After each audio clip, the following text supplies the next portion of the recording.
Ko te wai e hora nei, wai te mata.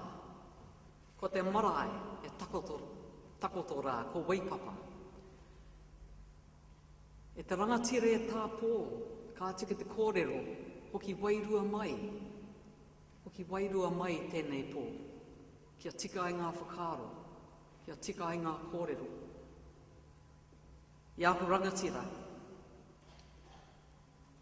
Beverly Lady Reeves, Dame Kath, Meri, Joe. Aku rangatira katoa, tēnā koutou, tēnā koutou, tēnā koutou. In this first Sir Paul Reeves Memorial Lecture, I wish to honour a great New Zealander.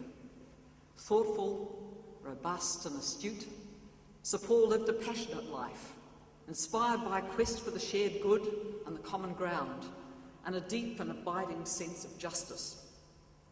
Called Daki at primary school, Sir Paul made sure that when Te Ātiawa signed their treaty settlement with the Crown, his people answered the Crown's apology by formally offering their forgiveness for the harms and the hurts and the insults that they'd suffered. The son of a Wellington tram driver, he never forgot what it was like to be poor. During his term as Governor-General in the mid to late 1980s, Sir Paul became fearful about the market-driven reforms that were transforming New Zealand society. And after a year in office, he said to a New Zealand Herald reporter, "I happen not to believe in the trickle-down theory. I fear we're in a process of creating a stratified society." And as has been mentioned, this earned him a rebuke from the then Prime Minister, David Lange.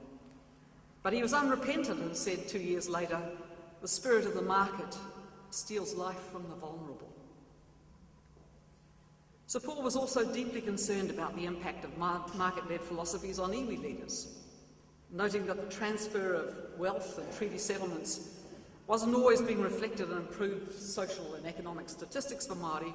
He said in an interview with Chris Laidlaw, "We don't want to go down in history as capitalists who built wealth for a few, but as those who distributed wealth and improved life for our people." By the same token, he believed that taxation and community-owned assets should be used to enrich the lives of ordinary New Zealanders. "We're cancelling many community initiatives," he added, putting money into things that just benefit a few. Born of a Pākehā father and a Māori mother, Sir Paul talked often about honouring tikanga Māori and tikanga Pākehā, Māori and European ways of being, and finding common ground between them. And learning about his Pākehā side, he studied at the University of Oxford, as well as here in New Zealand, and served as an Anglican priest in English parishes. And when questioned about his faith, he talked above all about other people. "I want to steer my hopes and aspirations to something bigger, outside myself, to absorb, transform human relationships. That's what I want to do with my life." He cared about climate change and education and constitutional arrangements. It's such an honour to be asked to deliver a lecture in the memory of this marvellous man. In what follows, I want to talk about some of the same topics that inspired him, if from my own perspective, because quite clearly I'm not an Anglican bishop, but a scholar, from the world of knowledge rather than that of faith. Although, of course, the historical links between these two worlds run very deep.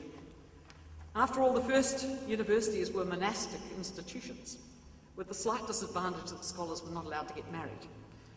And until the last century, too, women were excluded from equal participation in higher learning. So I always think of Virginia Woolf when she wrote this wonderful book, A Room of One's Own, which began as some talks that she gave at Cambridge in the 1920s. And at that time, women couldn't graduate, they couldn't take degrees at Cambridge. And it was thought that for women such as herself, advanced study would overtax their frail faculties. And I quote her, "To write or read or think or inquire would cloud our beauty and exhaust our time and interrupt the conquests of our prime. But since then, of course, women like myself are permitted to marry and have children, some of our children are here, and to think. Although when I spent a year as a visiting fellow at King's College in Cambridge in the 1980s, they'd only just admitted their first women fellows, and I found that I was persistently being mistaken for a wife that had got lost.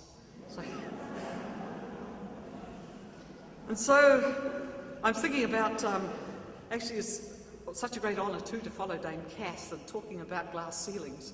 I always remember at a time when we overlapped at the Historic Places Trust, Dame Kath, and you had just, as Governor-General, I believe, or you were telling the story about when you were the Governor-General, you strapped yourself to a very handsome young man and leapt out of a plane. And apparently, several days later, got a message that came to Government House, and it said, "Well jumped, Elizabeth R." And you thought it was a hoax, but it was true. So well jumped.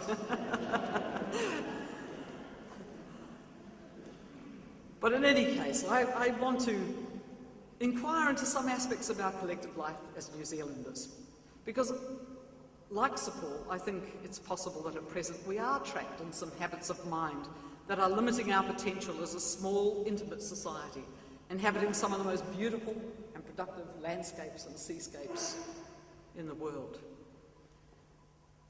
There is something about the current quality of our relations with each other, not always, but sometimes, that seem to have gone awry. I think of what he said about that trickle-down theory, that fear that we're in a process of creating a stratified society. He was prescient. Over the last 4 years, according to a very recent report, the median weekly income for European families increased to $580 a week, while for Māori families it fell to $460, and for Pacific families to $390. Not just a stratified society, but one ranked by ethnic background. As I've argued recently, in Europe, this kind of hierarchy goes back a very, very long way, at least to the medieval idea of the great chain of being.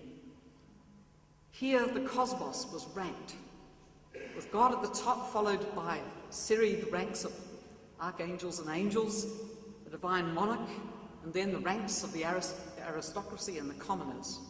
Men were placed over women and children, and civilized people over so-called barbarians and savages. In this timeless, tiered world, it seemed only right and proper that ruling elites should profit from ordinary people, and that civilized people should rule over barbarians.